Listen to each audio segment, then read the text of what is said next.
Now, if you look at that tape very well, you know, I think the guy was alleged to be saying, first I said that my father would help to write a letter or whatever, but you know, Nigeria being very corrupt, we may need 10 million naira. He didn't say he was going to give me 10 million naira. In the so-called private discussion with somebody, it was somebody else who now decided to interpret the recording by now saying, oh, I'm disappointed that Falana can take 10 million naira to write a letter of pardon. Oh, I used to have respect for him. You know, so it was totally uncalled for. And if you now say, I'm your uncle, as we are being told now, why did you not put a court through?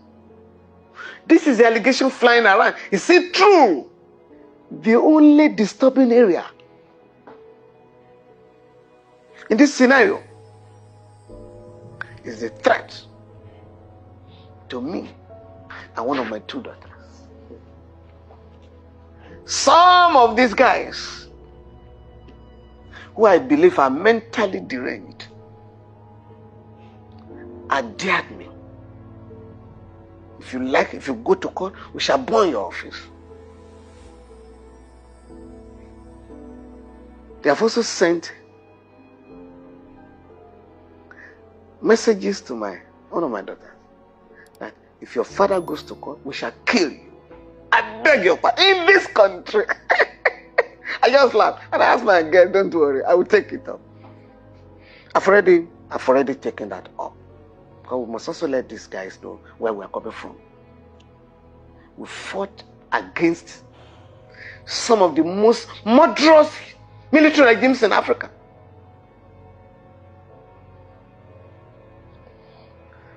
Well, I have tried as much as possible not to embark on any action that could be misunderstood. When allegations are made against my person, I try to respond without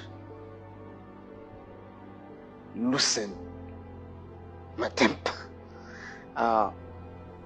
In this particular instance, I was provoked, highly provoked. But I can always control my emotion.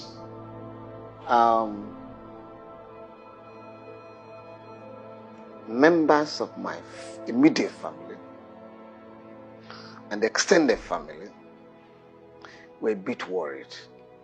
Because for them, you don't deserve this, but they know what I do. But I explained to them, I assure you, at the end of the day, I will not disappoint you. Because, in fact, I think I was telling my wife that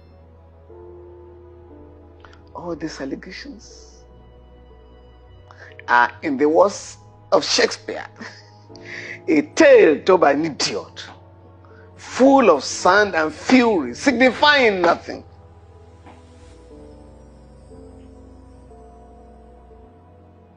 As a policy,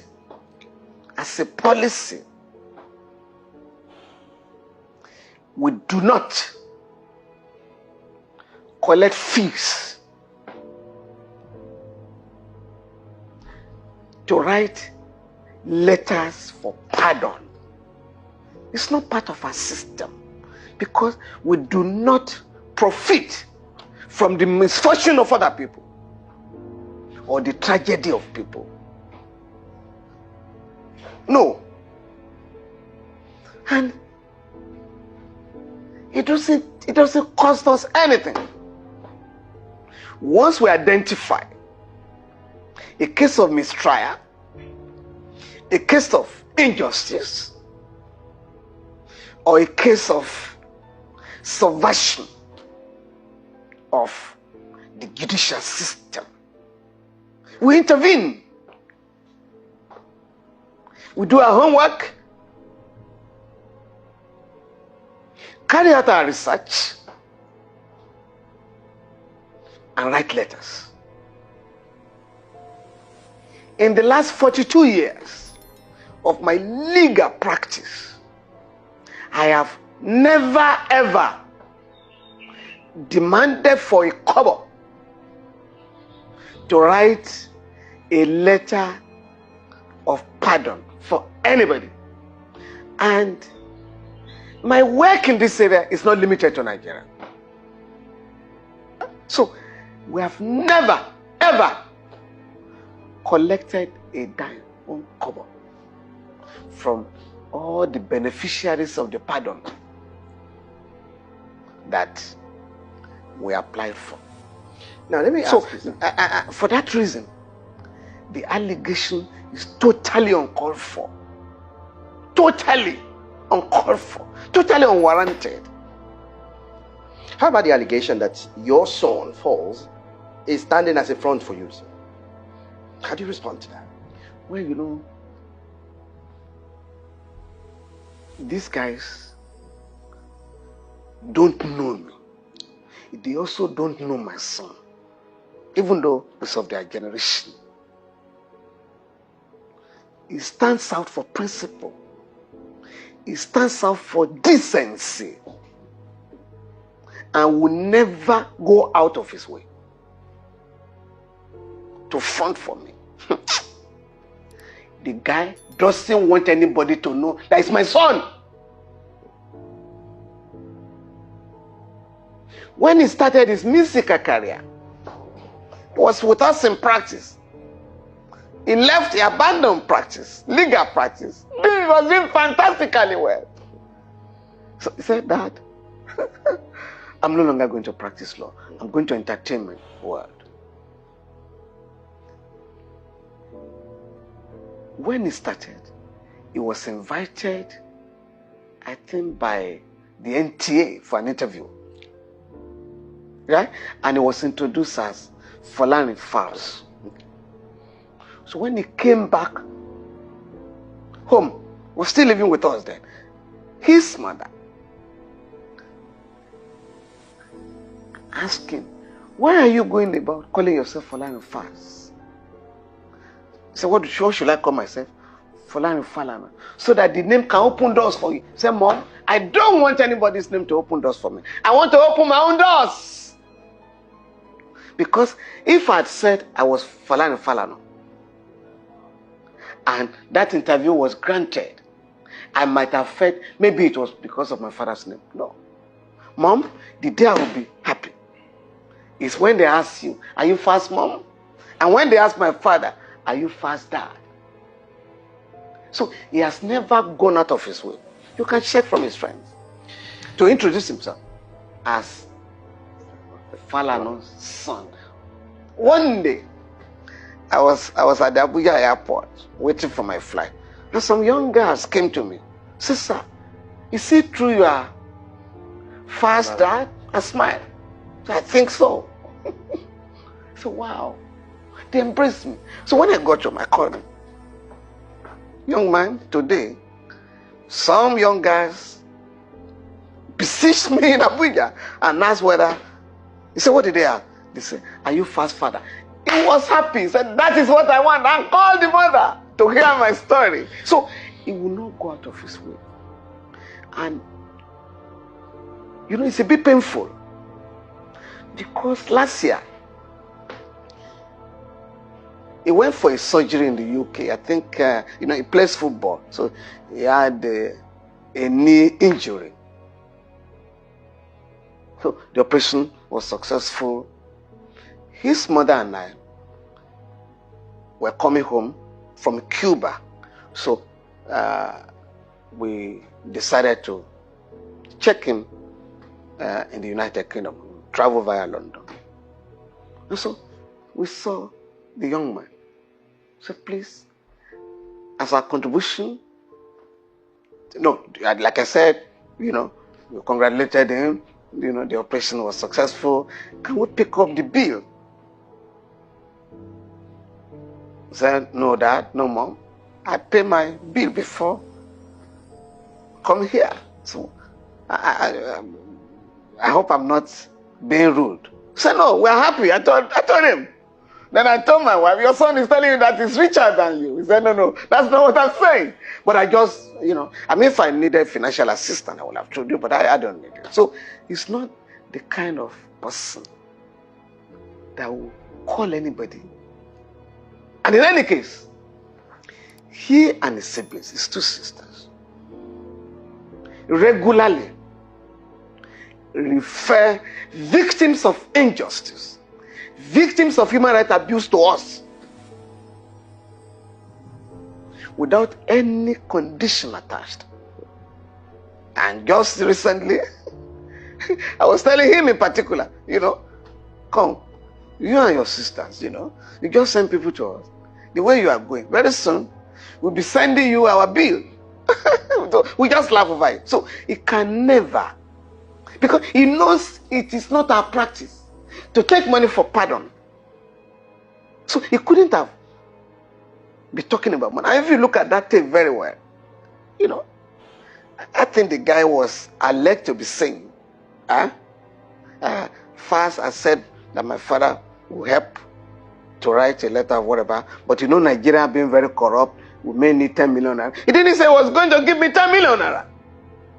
In the so-called private discussion with somebody, it was somebody else who now decided to interpret the recording by now saying, oh, I'm disappointed that Falana can take 10 million naira to write a letter of pardon. Oh, I used to have respect for him.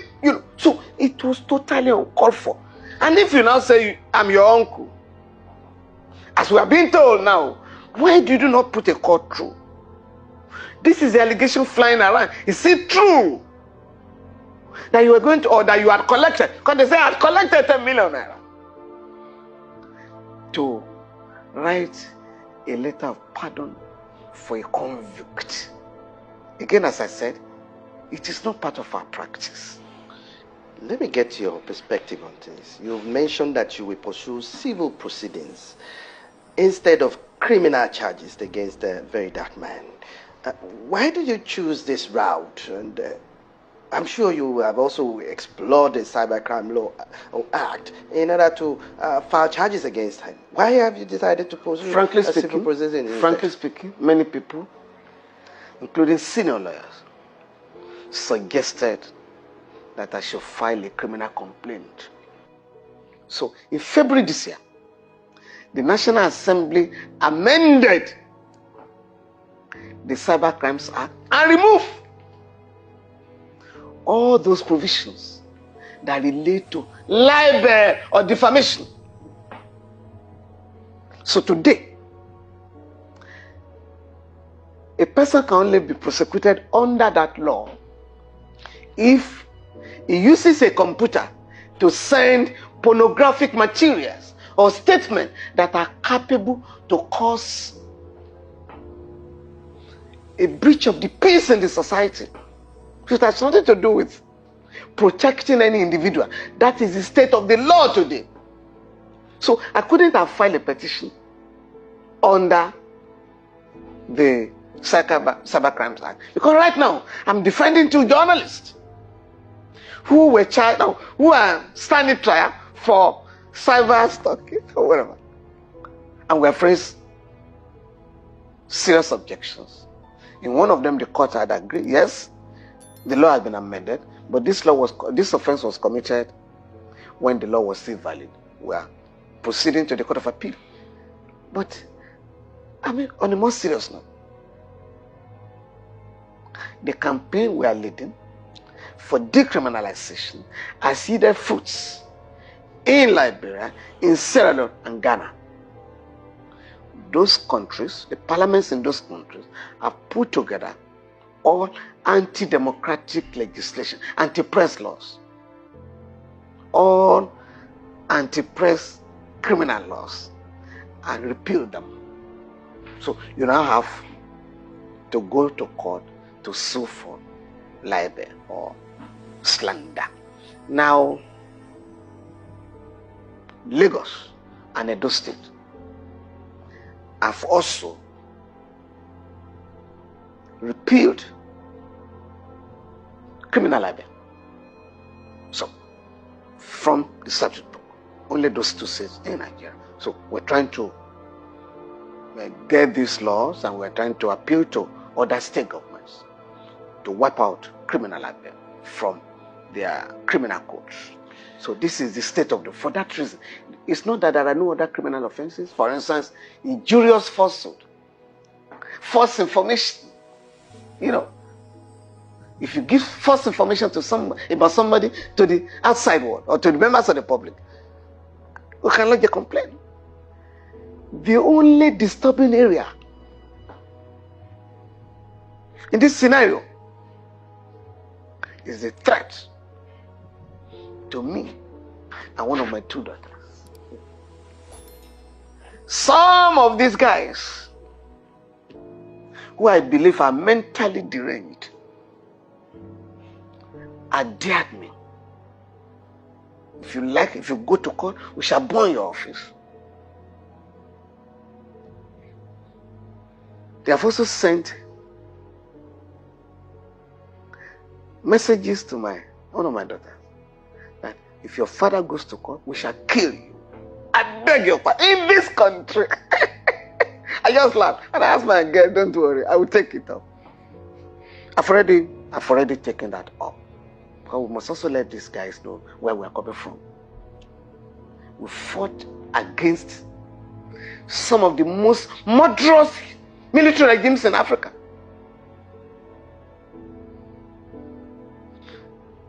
The fact that I'm alive today is shallow.